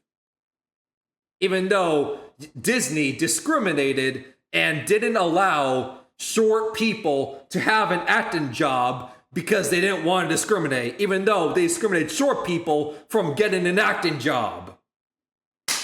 Good job, Disney! Campaigns. Remember when they shrunk down Finn on Chinese posters and they covered Black Panther's skin on Chinese posters? Yeah, a really weird way of saying you care. Good job, Disney. And I love the fact that John Boyega didn't care and he called Disney out on this shit. Actually, super based. They also went out of their way to actually have our new trio on screen together straight off the bat. Yeah, it only took until the last movie of a trilogy to have the three main characters together. I will say though, I did like the banter they shared, as it's clear the actors actually do have chemistry, but it's not hard to read between the lines that they're trying to make up for the lost time with the trio being separated. It's so annoying. This is the original core trio in this trilogy. Tell me why in the final movie of the series, the final movie of the trilogy, tell me why the core trio, this is the first time they now interact with each other.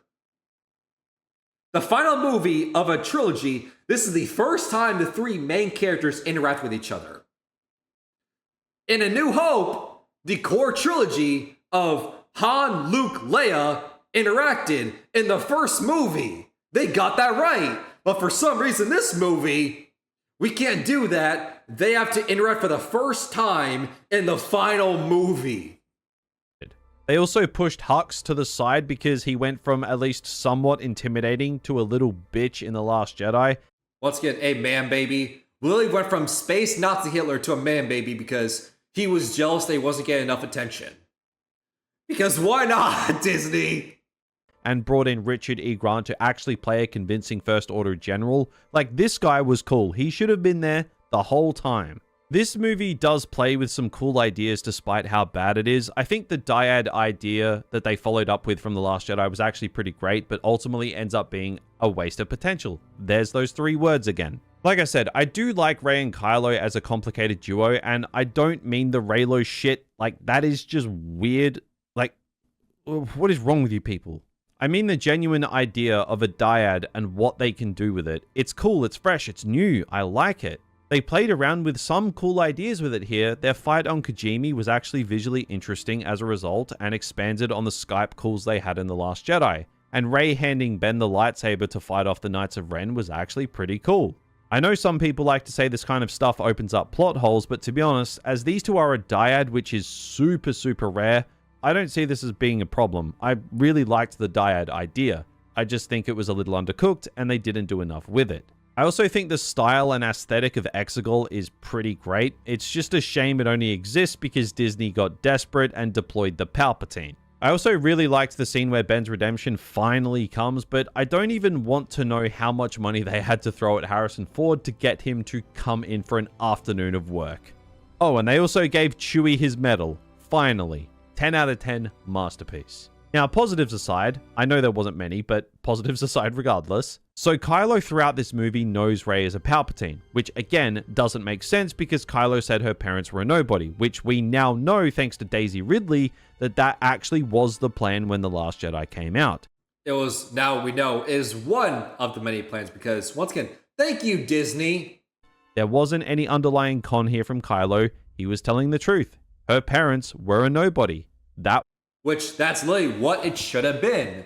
The Force should be this very special, holy thing. Not to get very religious and everything, but it quite literally should be special and mythical. And the Force of good, should exist in anybody. It shouldn't matter what your bloodline is. The only people who are good should not be a Palpatine or a Skywalker or Solo or whatever. Like, it shouldn't matter what your bloodline is. Anyone should be able to be good or bad. It shouldn't care what your bloodline is.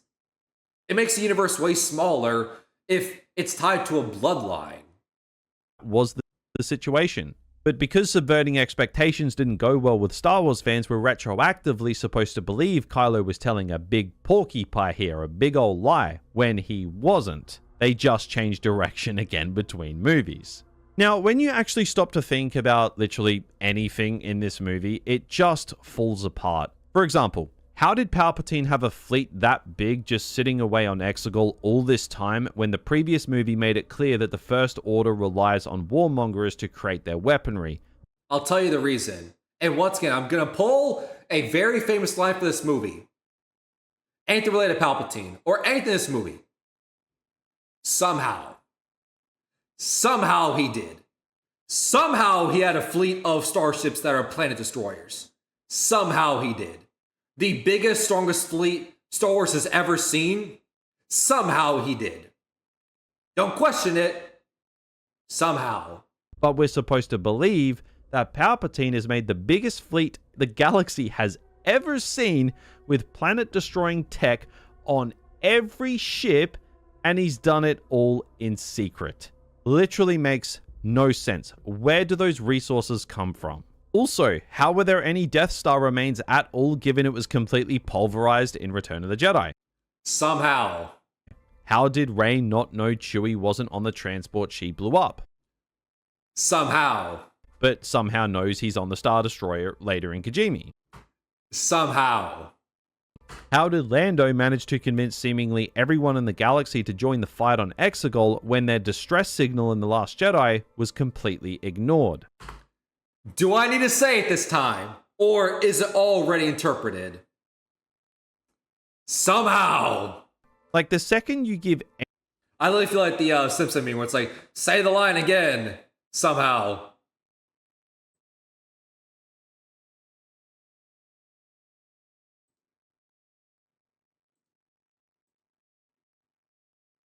anything in this movie any thought at all, you quickly realize it totally falls apart. God, I hate this scene, this frame. I hate it so much. And to me, it's one of the biggest reasons why I hate this movie so much. And I'm taking the headphones off because that's serious and everything. I hate this scene, this whole concept so much. Because the definition of luck and plot convenience is this movie. If you haven't seen this fucking shit show, I'm not even gonna call it a movie. I don't even know what to call it. If you haven't seen it, so the context of this is they are near the remains of the second Death Star from Return of the Jedi. Once again, how are their remains when we literally see it get evaporated at the end of Return of the Jedi? But okay, somehow we have remains of the Death Star. Okay, cool. And this blade is meant to show, as a wayfinder, is meant to show where Palpatine is. Okay, that's where this little yellow arc thing with the little red blood tip and everything is meant to point out where Palpatine is. And what you do is you have to line up where the remain of the Death Star is in this little formation pattern. And once you do that, once you line up the ruin of the Death Star, you line up with this little red tip will then point where Palpatine is. The issue with that is how convenient is that? How convenient that there is remains of the Death Star, even though we see it evaporated in Return of the Jedi. Also, how convenient is it that they just so happen to stand the exact spot you needed to line up where the remnants of the Death Star is? Like, if they had just stood a foot to the left or foot to the right, it would not line up. And guess what? This wayfinder would be completely useless because it would not be lined up and calibrated. But no, they just so happen to be lined up the exact spot, the exact angle you needed to sync up the remains of the Death Star with this grid. They just so happened to stand the exact spot they needed to, first try. I mean, how lucky is that? Like, it's clear they were just making shit up as they went, and they clearly didn't even try. They cut corners, they took the easy way out. Half of it was definitely the result of The Last Jedi derailing the trilogy and them desperately scrambling to course correct. Which, I mean, technically is still their fault because they wouldn't tell Ryan.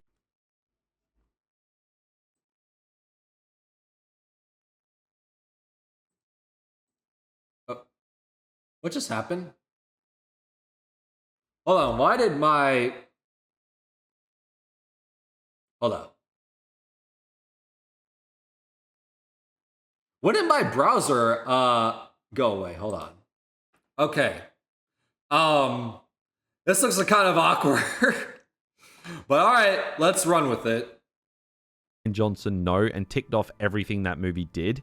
And the other half of the equation is they were just trying to wrap this movie up and tried their best to get fans back on board with contrived writing, on-the-nose nods at the audience, and desperate nostalgia attempts. Oh yeah, Finn is force sensitive now, by the way. Apparently. For reasons I can't explain because the movie didn't, and this... whatever. Just whatever. Sure, why not?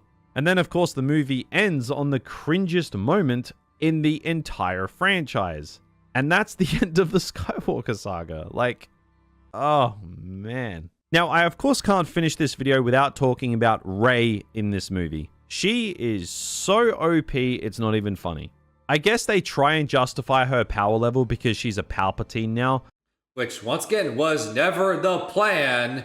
And don't You get brainwashed thinking otherwise. Oh, it was always planned. Like, no, it wasn't. But the power scaling in this trilogy hasn't made sense the entire time. The fact that Rey single-handedly takes down Palpatine by sending his Force lightning back on him makes no sense, even if she does have all the power of the Jedi, which is just... what? This is the same thing that happened to Palpatine in Revenge of the Sith. He could just stop using Force lightning so she can't send it back on him, but no, he just keeps doing it until he dies, because reasons. At least in Revenge of the Sith, you could argue that Palpatine was doing it to force Anakin's hand to get him to finally turn, because Anakin needs Palpatine alive. But here, what is the reason? And why the hell would you not have been involved in this fight? Why would you flick him down a hole not to be seen until after Palpatine is dead? This is the last Skywalker. But in the writer's mind, I guess, why have Vader's grandson who idolized Vader help kill Palpatine just like his grandfather did to complete his arc in the trilogy and run a clear writing parallel when you can just throw him down a hole and not do anything? Kylo's goal this entire trilogy was to live up to his grandfather and went down a dark path to pursue that and kept failing. When he turns good, that's when you make him succeed by taking out Palpatine, just like Vader did. It was right there in front of you, and you didn't do it. So instead of logical writing happening, they take him out of the picture so Rey can have the hero moment. That is, until he comes back conveniently when it's over to just bring Rey back to life so he can die.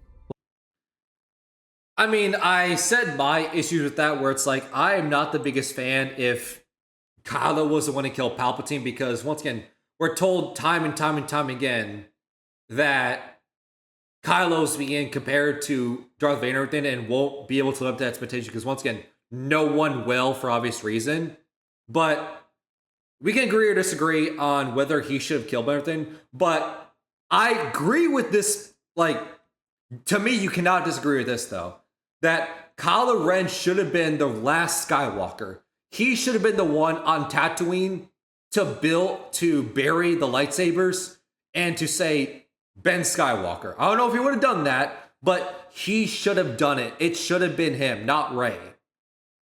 Right, because technically, he is indeed the last Skywalker. He, by bloodline, is a Skywalker because he is Leia's son. He quite literally is a Skywalker. Him bearing the lightsabers and carrying the Skywalker name because he is indeed the last Skywalker by blood makes sense. But for some reason, Rey got to do it. Rey got to bury lightsabers. Rey got to have the Skywalker name, even though it literally is Ben's name. Because reasons. Like, you already have a redemption arc for Ben Solo. What's stopping you from him bearing the lightsabers? Like, was Adam Driver sleeping with J.J. Abrams' wife throughout filming or something? Like, Ben got shafted in this ending. I hated this. This is the best character in the trilogy by a mile, and he just gets ditched off to the side when it comes to fighting Palpatine. The main thing that would have made sense for closure on the character. Not to mention, Rey goes from random scavenger to killing Palpatine in 1 year. Let that sink in. That is insane. Palpatine is like the most powerful Force user we've seen. And Rey kills him after using the Force for a year. Like, it's... oh, what are they doing? Now, on a slightly more positive note, I will say I think they handled Leia's death as well as they possibly could. When an actor so integral passes away before filming, there's only so much you can really do if you're not recasting. The fact they made anything work at all, I think, deserves some level of praise. But watching through the movie, it is very clear that they had to make compromises with Leia in this movie because a lot of things just don't really make sense. I do like that they at least tried to tie her death into Kylo's redemption in a way, and I don't really dock points for the Leia scenes not working out the best in this movie. They were kind of caught between a rock and a hard place with this, and they did what they could. Overall, though, I think The Rise of Skywalker is just... In my opinion, Leia should have been dead in The Last Jedi. Them being alive, because remember, Leia technically died when she became Space Mary Poppins in The Last Jedi. That's when the character should have died.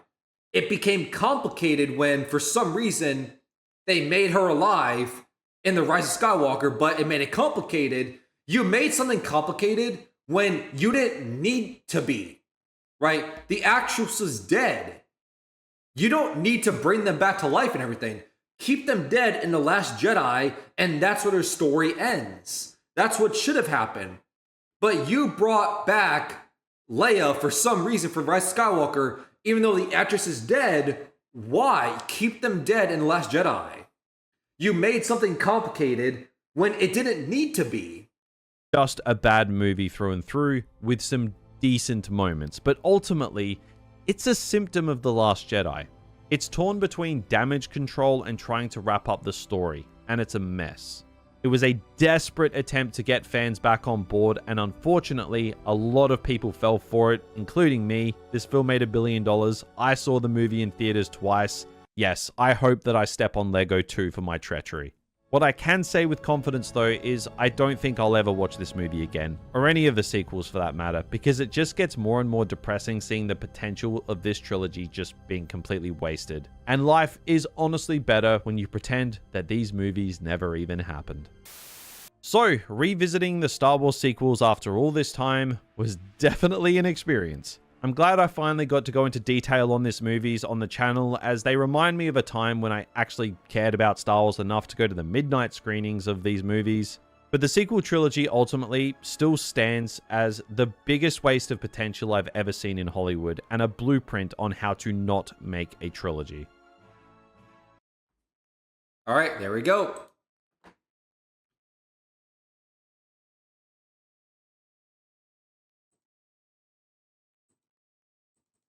You know what? Hold on one second. Just have something in the background rather than just a full-on black screen while we end things. All right.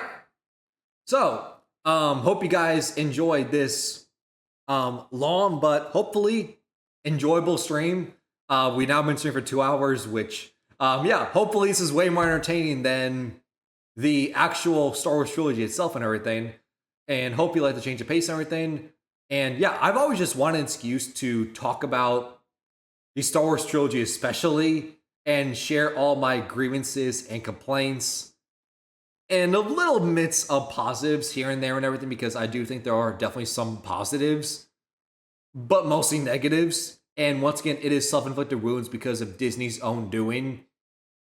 And I feel like I've made those points pretty clear and everything, because once again, the main issue, none of this would happen if Disney had a plan when they were making the trilogy, right? Have a plan where the first movie is going to do this, introduce these story details, these Easter eggs. All right, second movie is going to introduce failure and have these things get paid off from the first movie, then also tease things for the third movie. Third movie comes out and caps everything off in an ending, right? Constant chronological order timeline, right? Playing out the 3 movies in a row. Like, that just feels like common sense. But unfortunately, Disney has shown they do not have common sense. Instead, let's release one movie, see what the audience is like, and then, okay, second movie comes out. Okay, people didn't relate to the second movie, third movie comes out, and now somehow has to wrap everything together, which obviously is never going to happen. So, yeah, moral of the story, if you're doing a movie trilogy, have a plan in what you're doing. At least FNAF, their trilogy, they have a plan. They have a plan, they know what they're doing and everything, and that's why they signed people like Matthew Lillard, who plays William Afton. They signed him on for a 3-movie deal, which tells me they have a plan, they have a 3-movie plan, and they know what they're doing for the 3 movies. So it's not going to be as dire. And to me, FNAF had a trilogy better than Star Wars. I'm on board with that.